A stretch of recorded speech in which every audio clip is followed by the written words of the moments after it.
Vamos lá então para mais um relato. Olha aqui, curioso. Relato daqueles sons de motor ou trovão à noite sem motivo. Vamos ver, mais uma pessoa aqui falando a respeito. Oi, Ana, tudo bem? Espero que esteja tudo bem com você e com a sua família. Meu nome é Fulana, tenho 33 anos e sou de Campo Grande, Mato Grosso do Sul. Moro há 1 ano em um apartamento com meu namorado. E aqui é um bairro afastado do centro. Só tem ruas tranquilas e que carros não costumam passar em alta velocidade. Nesses dias eu ouvi um relato de um garoto que falou sobre o som de motor ou de trovão sem explicação. Até você mesmo, Ana, falou que a sua mãe ou sua avó escutou algo parecido no sítio. Minha mãe escutou na casa dela aqui e eu acho que tem um relato de uma senhora, avó de um outro rapaz, que escutou isso daí. É um outro relato daí. Bom, foi quando eu me dei conta que eu passei por isso também, por 2 vezes. Bom, acho que foi em março ou abril desse ano de 2022 que aconteceu. Era por volta da 1 da manhã, estava dormindo tranquilamente junto com meu esposo. Não fazia tempo de chuva, nada, a noite estava clara quando eu fui dormir. Do nada, eu acordo assustada com um baita de um barulho alto de motor, como se tivesse ligado na minha cozinha, que fica de frente para a rua. Foi algo como um vrum muito estridente, que durou menos de 5 segundos. Parecia a máquina que constrói asfalto, sei lá. Mas o susto foi tão grande que o meu coração acelerou. Meu marido não acordou, ele só se mexeu na cama um pouco e eu perguntei se ele escutou e ele não me respondeu, então eu deixei ele dormir. Enfim, demorei a pegar no sono novamente porque eu fiquei perdida nos meus pensamentos depois do susto, imaginando algo que justificasse aquele barulho. Como foi só 5 segundos, não foi algo assim tipo a geladeira, alguma coisa do tipo? Pensei até que poderia ser um transformador de poste de rua explodindo, mas ia ecoar pelo bairro, sabe? Não foi isso. Não foi um som intenso a ponto de ser explosão. Foi um barulho parecido com maquinário pesado. Durou menos de 5 segundos e logo em seguida fez o som de como se estivesse desligando. Algo assim, diminuindo gradativamente de forma rápida o som, tipo... E para, igual máquina mesmo, quando você desliga. Igual secador de cabelo, ou motor mesmo, quando você desliga, sabe? Sei. Demorei um tempo deitada ainda. Pensei até em teorias mais absurdas de alienígenas, barulho de outra dimensão. Porque se tivesse um caminhão ali, teria pessoas trabalhando, né? Eu ia conseguir ouvir barulheira de gente na rua. Mas depois de desligar o som, estava tudo quieto. O mais louco é que não tinha nem cachorro latindo. E o meu bairro é assim, qualquer coisa que acontece sempre tem um cachorro latindo nas casas.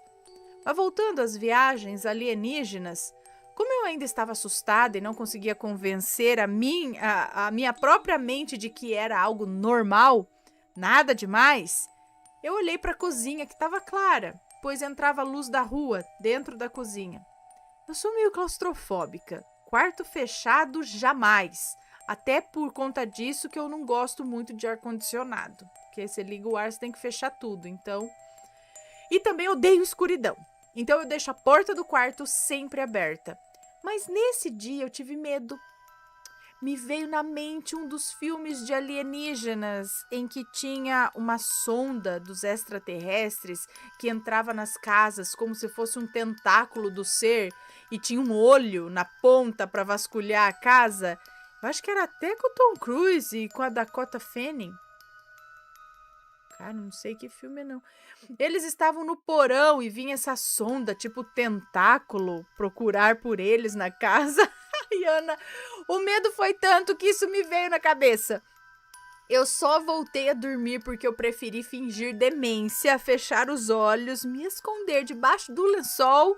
Assim eu estava livre do ataque alienígena. A minha mente é meio doida, né? Mas eu realmente fiquei assustada com o barulho, porque eu não sei, não tem explicação. Teve um outro dia, por volta de 2 ou 3 semanas depois, que eu também escutei o mesmo estrondo. Só que dessa vez o meu marido acordou e afirmou que escutou também. Dessa vez eu não tive mais medo. Foi lá os seus 5 segundos de barulho de motor e novamente aquele som como se estivesse desligando. Do mesmo jeito. Meu marido escutou, ficou apreensivo também, mas só disse que devia ser algum caminhão que poderia estar consertando algo na rua. Aí ele voltou a dormir. Eu não quis conversa mesmo, era por volta de 1 ou 2 da manhã, não ia querer ficar perguntando, mas eu, com TDAH e ansiedade, não ia voltar a dormir tão cedo. Fiquei viajando nas minhas ideias e questionando o além. Mas de madrugada arrumando o quê? Mas de madrugada arrumando o quê? Dessa vez a curiosidade era maior. Até que meu marido se levantou para beber água, aí eu aproveitei e pedi para ele ver na rua o que tinha que pudesse justificar o estrondo. Ele olhou pela janela e não tinha nada demais. Tudo em silêncio, sem pessoas na rua, sem cachorro latindo, tudo normal. Enfim, Ana, o que me resta é ficar imaginando o que possa ser isso. Alguém que mexe com obras de alto porte sabe o que precisa ser ligado de madrugada, que faça um barulho enorme por menos de 5 segundos e que possa ser feito com um trabalhador só? Ah, e só uma vez por madrugada? Porque eu não sei mesmo o que é isso, não. Ah, rapidinho aqui. Voltando ao meu receio da escuridão, só para explicar o porquê direitinho, esse relato poderia ser naquela coletânea do Não Foi Dessa Vez. Pode contar aos assombrados para rirmos juntos. Quando eu tinha uns 15 anos, eu dormia só com a porta fechada. A Penélope tá jogando Roblox ali no quarto dela. Com os amigos. Com os amigos não, só por videochamada. Matheus, se você estiver me ouvindo, só fecha a janela ali do quarto da P. Ou fecha essa janela aqui, por favor. Por conta do jogo, do Roblox da turma ali. Não sei se o Matheus tá me ouvindo, mas... Bom, então, vamos ver aqui o que aconteceu. Quando eu tinha uns 15 anos, eu dormia só com a porta fechada e a janela com a veneziana fechada, que tem aqueles buraquinhos que passam ar nas dobras, sabe? Sei. Não fechava a parte de vidro para permitir uma ventilação. Ficava tudo escuro e eu amava. Mas teve uma noite que a luz do corredor de casa ficou acesa. Então passava uma frestinha de luz embaixo da porta e nisso formou uma sombra de um homem de chapéu do lado do meu guarda-roupas. Sabe aquela silhueta mais escura que o escuro? Era tipo isso. Naquele lugar tinha um cabideiro de colocar casacos e roupas usadas, sabe? Roupas que a gente usou no dia a dia. Uma coluna com uns ganchos para segurar a roupa. Ana, quando eu olhei para aquela forma, eu paralisei totalmente, porque eu não tinha chapéu no cabideiro. Então não fazia sentido aquela forma parecia que o homem ou o ser se escondia atrás do cabideiro. E aí eu me senti eu me senti sendo observada. Assombrados, eu fiquei a noite inteira acordada debaixo do lençol, passando um calor. Quando foi amanhecendo e começou a clarear mais um pouco, pelas frestinhas da janela passava uma luz bem fraquinha, mas já me senti mais segura. E aí eu tirei o lençol da cabeça e o homem ainda estava lá. Meu Deus do céu! Mas aí eu comecei a ver que, na verdade, era um chapéu de praia que a minha mãe tinha colocado ali no dia anterior. E a capa era minha toalha com outras roupas no gancho do cabideiro. Ou seja, não tinha nada ali realmente. Eu fiquei sem dormir e passei calor à toa. Então, por isso, eu não fico na escuridão. A minha mente me prega peças e eu fico assustada à toa, porque eu tenho medo mesmo. Melhor eu ver certinho as formas e objetos que tem no quarto do que ficar imaginando coisas aí por sombras mais escuras do que o escuro. Um beijão a todos vocês e que Deus abençoe a todos. Um beijo para você, muito obrigada. E eu digo que eu também não gosto de ficar no escuro total justamente por isso, porque no escuro eu começo a imaginar que tá tudo ali, que tem uma coisa ali, eu começo a me sentir observada, e aí se eu vejo uma sombra, eu fico olhando pra sombra, falo, não é nada, mas eu tô olhando, vai que o negócio se mexe, e é. Então eu não quero olhar, aí eu prefiro, como ela tá dizendo aqui, conseguir enxergar alguma coisa, sabe? Fica uma luzinha, pelo menos você abre o olho, aí você fala, não, realmente não tem nada. Ou se não, você abre o olho e vê tudo de vez, né? Você vê o homem lá em pé, mas aí você vê a cores, não é só a sombra, não. Você fala, ai, olha lá o homem aqui. Aí você desmaia de vez. Mas, assim, esse negócio de... Exatamente como ela falou, de ficar imaginando ou, né, ou vendo aquela penumbra. E pior que tem um cabideiro desse no meu quarto. E esses dias eu tava que nem ela. Eu sabia que não tinha nada, eu sabia que não tinha nada. Mas, assim, olhando o cabideiro...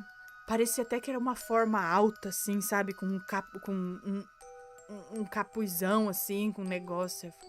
E começa a dar um medinho, gente. Você começa mesmo a se sentir observado. É com a cabeça, né? Você fala, ai, parece uma forma. A hora que você fala que parece uma forma, você já começa. Fala, ai, meu Deus, o negócio vai se mexer. Mesmo você sabendo que é só um cabideiro cheio de roupa. E aí eu falei, aí depois eu comecei a pensar, eu fiquei que nem ela, sabe? Fica matutando em vez de dormir. Aí eu fiquei pensando, e se não é nada? Mas com o medo que a gente gera, muda a nossa vibração pra medo. A gente já começa a sentir medo. A gente começa a ficar de olho, medo. E começa não sei o que lá. Aí de repente se o negócio vira alguma coisa, não que o cabideiro vai criar vida, mas surge realmente alguma coisa ali, se aproveitando do meu medo que eu criei do cabideiro. Entendeu? E aí começa a ficar com medo do negócio. Ai, meu Deus. Aí o que a gente faz? De repente, acende a luz do celular só pra falar, é o cabideiro mesmo. Aí se apaga. Aí sabe o que eu faço? Eu boto tapa-olho. Salva, ajuda. Pra quem tem medo, você tá no escuro, bota o tapa-olho. Porque daí você fala pra assombração, ups, ai, desculpa, não tenho como olhar mesmo. Tá aqui, ó, fechado. Mesmo que você abra o olho, tá com o tapa-olho aqui, ó. Aí você não vê nada mesmo. É uma desculpa pro seu cérebro pra você não olhar. Agora, se mesmo assim você começar a imaginar que o negócio vai pegar no teu pé, aí acende a luz. Ou vai beber uma água, fica um tempinho, deixa a luz do celular acesa. Fica assim. Pra você ver como a cabeça fica. Aí o que eu faço também? Põe o tapa-olho e boto uma ASMR. Alguma coisa pra eu ir escutando, que é pra ir disfarçando a mente quando dá uns medos desses. Mas e aí, quem nunca passou por isso, gente? Diga aí, atira a primeira pedra. Ou não, a gente que é medrosa mesmo, assim.